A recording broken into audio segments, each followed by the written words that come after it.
me chamo Marcos Pessoa, sou professor, graduado em Letras Vernáculas pela Universidade Federal da Bahia, mestre e doutor em Educação e Contemporaneidade pela Universidade do Estado da Bahia e doutor em Ciência da Educação pela Universidade Paris 8. No mestrado, eu me dediquei a estudar a relação entre educação e tecnologias digitais, mais especificamente a relação entre jogos digitais e educação, particularmente um jogo, né, Dantes Inferno. Eu abordei a partir da ideia de tradução da Divina Comédia para o formato videolúdico. Então eu fiz um estudo em que relaciono os jogos digitais e literatura. No doutorado, eu faço uma proposta de abordagem da educação a partir de um viés psicanalítico. Desde a graduação, eu me interesso por psicanálise e venho estudando na Associação de Psicanálise da Bahia. E no meu doutorado, então, eu proponho esse laço entre a psicanálise e a educação. Venho atuando como professor nos cursos de pedagogia e de administração em uma instituição particular em Salvador, bem como atuo como professor de redação e educação digital no ensino fundamental em uma escola da rede particular de ensino, também de Salvador. E em tempos de isolamento, eu venho trabalhando com as aulas em um formato remoto. Desde o início do isolamento, tanto a faculdade como a escola em que leciono propuseram continuar os trabalhos no formato de aulas remotas. Lembro que isso foi bem desafiador para a equipe de professores, para toda a equipe, porque na grande maioria os professores não conheciam esse formato, né, de aula, era tudo muito novo, e a gente teve que aprender ao mesmo tempo que a gente dava a aula. Então era como se trocasse o pneu com o carro andando. Então isso foi um grande desafio para toda a equipe, tanto da escola como da faculdade. E eu me lembro que a gente tinha reuniões diárias para poder ajustar tudo em um menor espaço de tempo.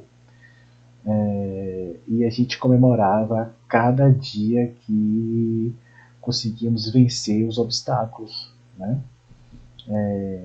Eu lembro que no começo a tendência nossa era de tentar se aproximar do formato presencial, mas logo vimos que esse não era o melhor caminho. Então a gente vem refletindo sobre nossa praxis nesse momento e vem buscando alternativas que sejam mais adequadas às aulas remotas. Na escola, eu estou trabalhando em basicamente dois ambientes que os professores utilizam para as aulas remotas. É o Google Meet, né? São as ferramentas do Google for Education, entre elas o Google Meet para aulas síncronas, né? Em que todos estão logados em um ambiente, o professor dá uma aula expositiva, dialogada, depende da metodologia. E também utilizamos o Google Classroom para as atividades assíncronas. Então, basicamente, são esses dois ambientes que nós utilizamos, mas utilizamos também outras ferramentas que nos servem como recursos pedagógicos para utilização tanto no Meet, tanto nas aulas síncronas, como também nas aulas assíncronas. Por exemplo, eu gosto bastante de utilizar recursos como o Kahoot, o Jamboard da Google, fazer mapa mental, linha do tempo, games. Os games nesse momento eles estão sendo bastante interessantes nas aulas remotas porque trazem os conteúdos, a formação a partir de uma interação com uma plataforma que se propõe a ser lúdica. Então, isso está sendo bastante interessante também. Estou utilizando muito nas aulas de educação digital. Além de outros recursos, como os quizzes, entre outros, né? Então, são basicamente essas ferramentas que eu costumo usar. O Mentimeter, por exemplo, para fazer nuvem de palavras com os alunos. Então, isso está sendo bastante utilizado nesse momento pelos professores. Isso na educação básica, né, na escola em que trabalho. No ensino superior, a coisa é um pouco diferente, está um pouco mais difícil. Por quê?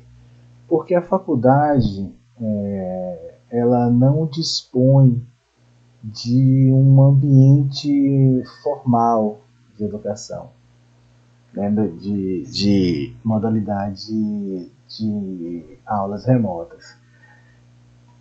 Isso tem uma questão, tanto a faculdade não dispõe desse ambiente, como também os alunos, eles têm os meus alunos, né, o perfil dos meus alunos é que eles têm uma dificuldade com o acesso à internet, outros não dispõem de computadores em casa, fazem as aulas pelo celular, por exemplo, e às vezes não tem dados suficientes para acompanhar uma aula, por exemplo, no Meet, né, porque consome bastante os dados móveis. Então, isso foi uma dificuldade a mais para o público da faculdade particular. Desse modo, uma solução que a faculdade teve nesse primeiro semestre foi utilizar o WhatsApp, né, como um ambiente virtual de aprendizagem. Então, o WhatsApp se tornou o principal ambiente, né, na faculdade que leciono. Então, eu dava aula nesse semestre que passou, eu dei aula inteira no WhatsApp. É bem desafiador porque o WhatsApp não foi pensado para isso e ele tem recursos limitados para a aula, né? Então é basicamente escrita e áudio, vídeo, mas eu nunca utilizei vídeo, era mais escrita e áudio. E como eu tenho alunos que são portadores de necessidades especiais, que não escutam, então muitas aulas eu dei totalmente escrita no WhatsApp. É bem desafiador, bem difícil pelos limites dos recursos, mas eu ainda assim gostei do resultado que obtive nesse semestre, levando em consideração, obviamente, todas essas dificuldades e limites de ordem técnica que influencia na metodologia do trabalho. Mas foi bem desafiador.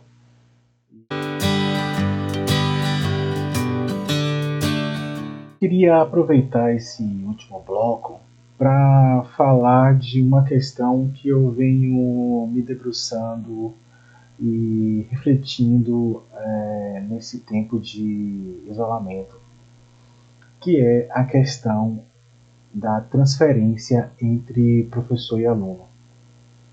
Esse laço transferencial que acontece na sala de aula, né, quando temos ali uma relação pedagógica, né, uma relação entre professor e aluno. Então, como pensar esse tipo de laço transferencial em épocas de isolamento? Para falar sobre isso, eu queria antes fazer uma digressão, mas prometo que chegarei nesse ponto.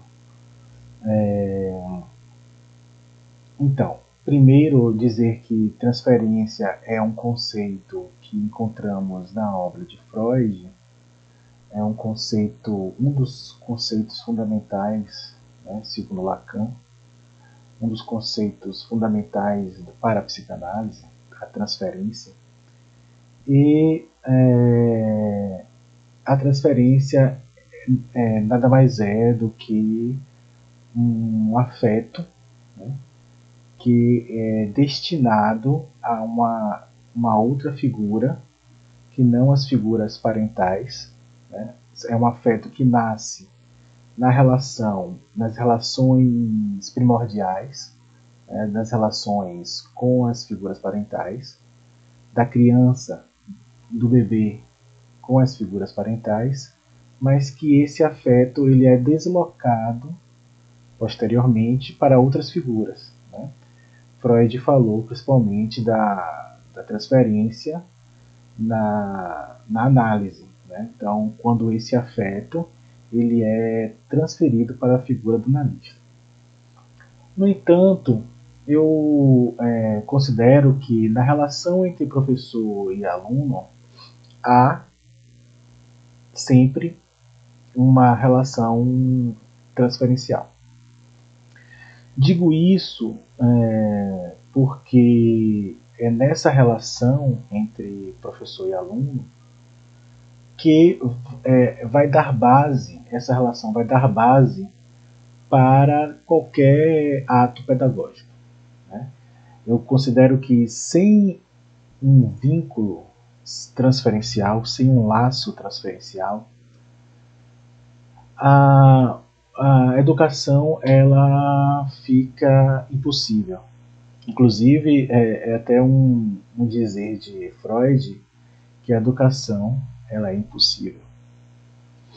Mas eu não quero adentrar nisso, eu só queria contextualizar do que é esse laço transferencial entre professor e aluno antes de falar disso nos tempos de pandemia.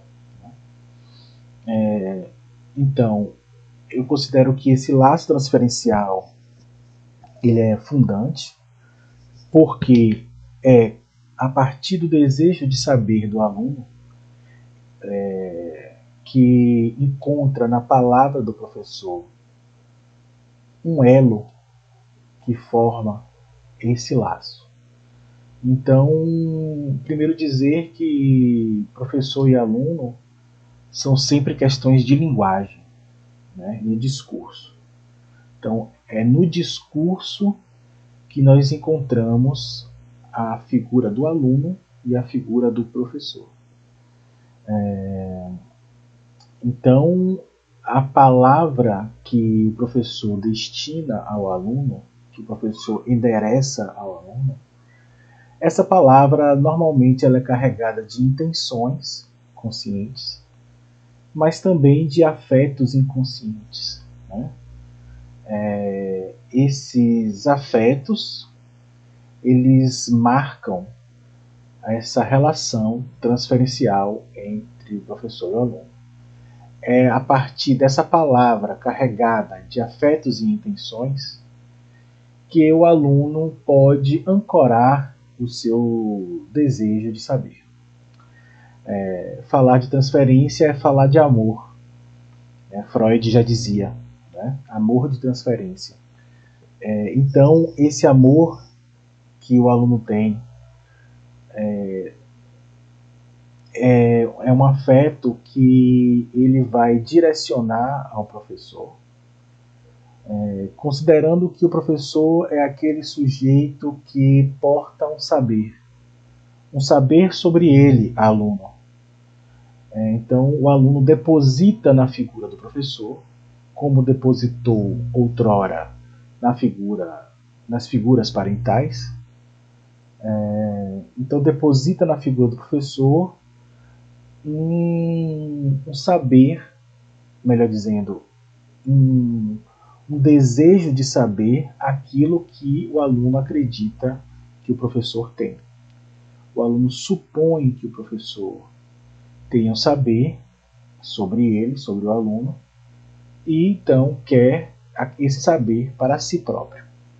Então é esse amor ao saber do professor que encontra um elo de ligação ao encontrar essa palavra do professor que é endereçada ao aluno.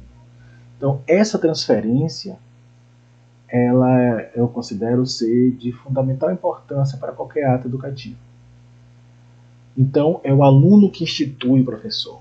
É o aluno que diz: esse é um sujeito que suponho ter um saber que eu gostaria de ter. Então, como fica essa relação transferencial tão importante para qualquer ato educativo? Como fica essa relação em tempos de isolamento? Sabemos que a sala de aula, a gente pode dizer que é um lugar em que ocorrem essas trocas transferenciais. Digamos, fazendo um paralelo com o Izinga do jogo, cria-se um círculo mágico em que é possível haver, então, essa transferência. Na sala de aula só tem ali o professor e o aluno. Né?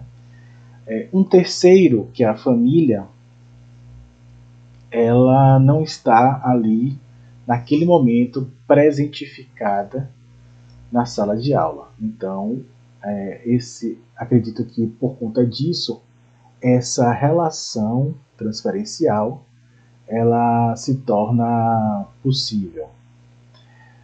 Quando o aluno tem as aulas em casa e em que a família muitas vezes está ali presente, a mãe, o pai, também às vezes assiste a aula junto com o aluno, como fica? Será que isso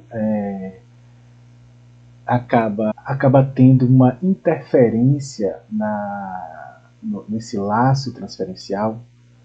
Porque uma vez que a gente considera que a transferência ocorre quando há um deslocamento de afeto de uma figura, né, da figura parental, para outra figura, que é a figura do professor, se essa figura do pai e da mãe ainda está presente na cena, será que isso acaba influenciando na relação transferencial entre professor e aluno?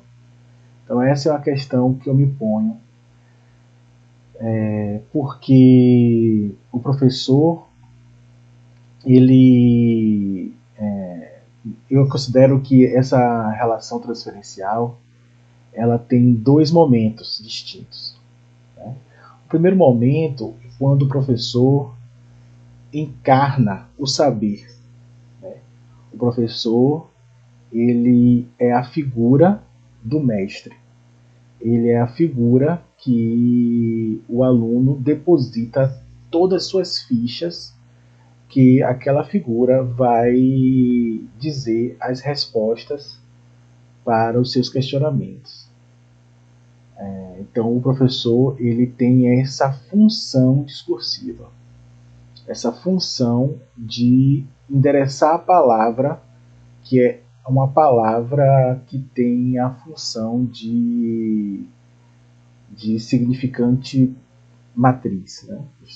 Significante primeiro, é a verdade. Então o professor ele tem que sustentar esse lugar, né, de saber.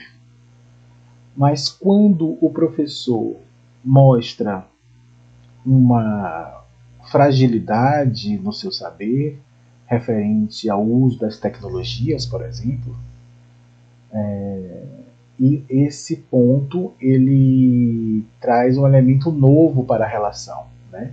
Que é justamente o não saber. Esse não saber do professor, ele vai de algum modo influenciar na relação transferencial em dois aspectos.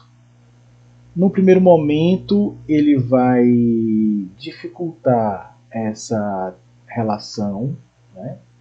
Essa relação transferencial, mas no segundo momento, eu acredito que é muito importante que o professor mostre justamente que não é um sujeito de todo saber, é um sujeito de semi-saber.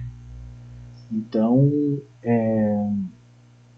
nesse sentido, é interessante que o professor se mostre ao aluno um sujeito esburacado, um sujeito que não é completo, como pensava o aluno outrora, mas um sujeito que é esburacado e que tem limites e que tem falhas e que tem um não saber.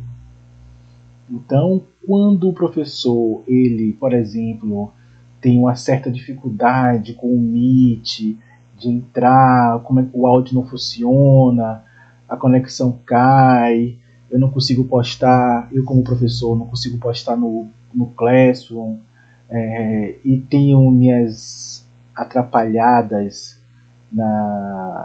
com as tecnologias digitais. Isso mostra ao aluno, e principalmente ao aluno criança, que o professor não é portador de todo o saber. Isso é importante porque é justamente no vazio da fala do professor, no vazio que o professor deixa na sua fala, nos buracos que o professor deixa na sua fala, são nesses buracos que o aluno pode advir e o aluno pode se tornar parte também enunciante no diálogo, né, na formação discursiva. Então o aluno ele deixa de ser apenas receptivo, né, da palavra do professor e passa a atuar justamente nas brechas desta palavra, né, que o professor emite. Então, quando o professor se mostra sem jeito para usar as tecnologias digitais, isso mostra para o aluno que o professor ele não era justamente aquele que o aluno supunha ser o detentor de todo o saber. Desse modo, o aluno ele vai acabar fazendo uma manobra com essa transferência e, por fim, né, no final, ele acaba se tornando professor de si mesmo. Então, nessa época de pandemia, nessa época de isolamento e nessa época de aulas remotas, em que os professores todos se foram pegos de surpresa, esse momento ele é frutífero nesse sentido, de mostrar para os alunos que os professores eles também aprendem ainda, eles também estão se formando em professores para uma educação com aulas remotas, e isso mostra para o aluno que o professor ele não está completo, né? E também mostra seus limites. Para ilustrar isso, eu tenho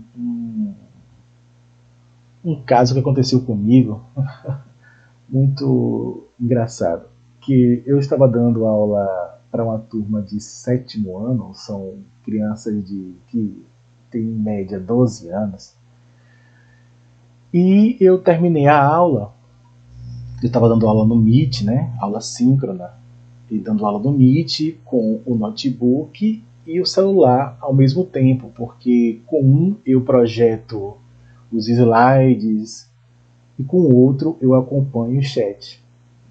Os alunos podem fazer perguntas, observações pelo chat, então eu acompanho o chat pelo celular enquanto dou aula, projeto os slides e tal pelo notebook.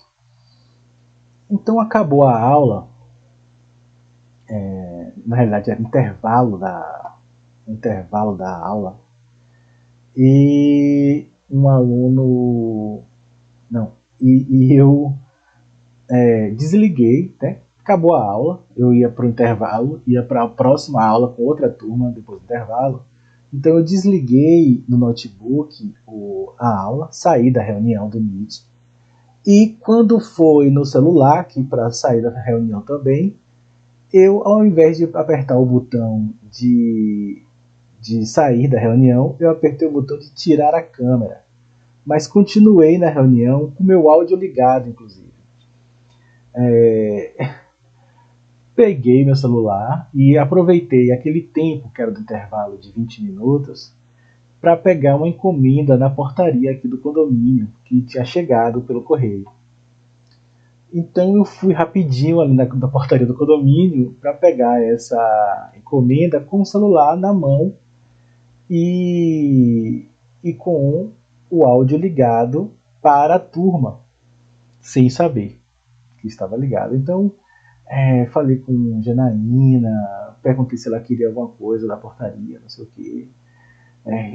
Depois da aula, conversei com ela sobre a questão de casa. Depois da aula, eu ia no mercado fazer as compras, e desci para pegar a encomenda lá na portaria. Cumprimentei o porteiro, perguntei das novidades, disse que ia chover e tal.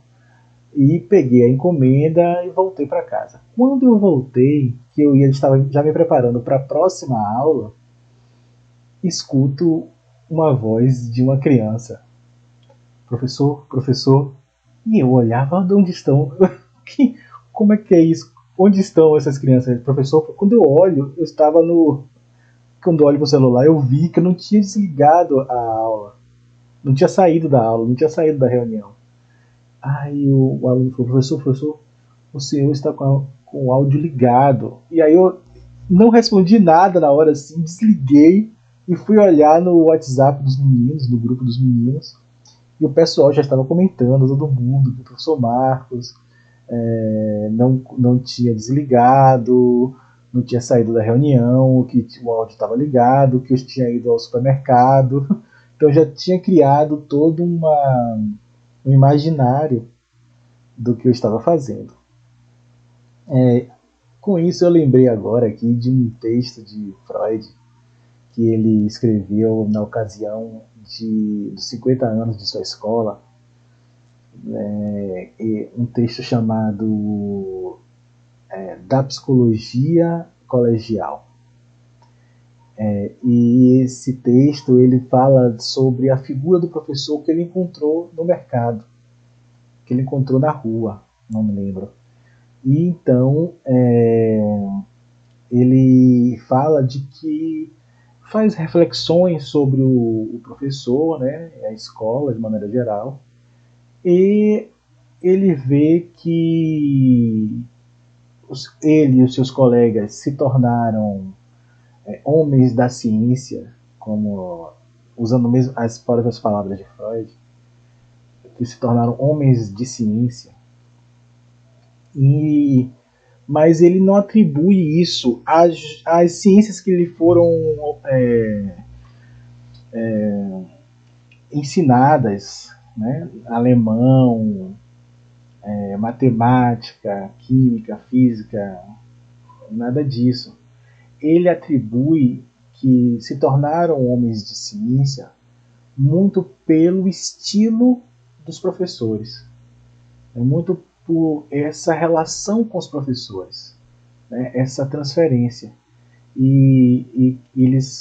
Freud falava também nesse texto que ele, junto com os colegas, imaginavam como era o professor na sua vida privada. Então havia uma imaginação, criavam imaginários sobre os professores, como é que o que eles gostavam de fazer, como é que eles se relacionavam, quem era a sua família, como era o professor fora da escola. Então isso o Freud coloca no seu texto, e isso faz parte da transferência, né? Esse imaginário de como é o professor fora da escola. E quando a gente então faz uma videochamada daqui de casa mesmo, eu faço uma videochamada com meus alunos, acaba contribuindo para que os alunos criem esse imaginário do professor. Eles me perguntam se eu tenho animal aqui em casa. Eu falei que meu filho tinha um peixe. Como é que é o nome desse peixe? Floriano. Floriano por quê? Como é que é ele e tal? Então, isso acaba também contribuindo para a criação desse laço transferencial. Por outro lado, um ponto que eu até já comentei, mas eu queria remarcar, fazer um remarque sobre essa questão, é justamente a presença da família nesse que eu estou chamando de círculo mágico, pegando essa expressão de Huizinga. Então, veja que são questões aí que eu estou me colocando e agora dividindo com vocês, de como fica isso numa situação de aulas remotas, em que a casa deixa de ser casa para se tornar escola quando ligamos aqui a câmera e o áudio, o microfone, para dar a aula, e o aluno liga o áudio para escutar e assistir a aula e participar da aula. Então, o que outrora era o quarto dele torna-se sala de aula. E como fica essa confusão, né, entre a casa, né, o quarto, algo que é da intimidade do aluno e do professor, torna-se ali um espaço público de sala de aula. É difícil, é desafiador. Por exemplo, eu tenho alunos que do oitavo, nono ano, que assistem às aulas. Às vezes, quando ligam a câmera, a gente vê que estão ainda deitados, assistem, nem acordou ainda, eu digo, porque ainda estão deitados, assistindo a aula de maneira totalmente inadequada para a aula. Então, estão deitados ainda, estão espessos porque estão em casa. E tem tantos outros atrativos que concorrem com a aula. Então isso é uma questão, porque quando a gente tem a modalidade presencial, a gente se prepara para ir para a escola, para ir para a faculdade, e isso acaba que a gente acaba também preparando a nossa cabeça, a nossa mente para poder assumir esse papel. Né? Então, o aluno, quando toma banho, veste a farda e se dirige à escola, isso ajuda ele a assumir o papel de aluno. Da mesma forma, o professor, quando eu me preparo, me visto, pego o carro e vou até a escola, eu estou também preparando essa persona, né, essa função discursiva que é a do professor. Então, tudo isso fica meio difuso quando das aulas remotas, porque o quarto é a sala de aula. Então, é isso. São essas reflexões que eu gostaria de compartilhar aqui com vocês, com você e os ouvintes, porque eu fico todo dia pensando nisso. Valeu, gente. Obrigado aí por tudo e um abraço.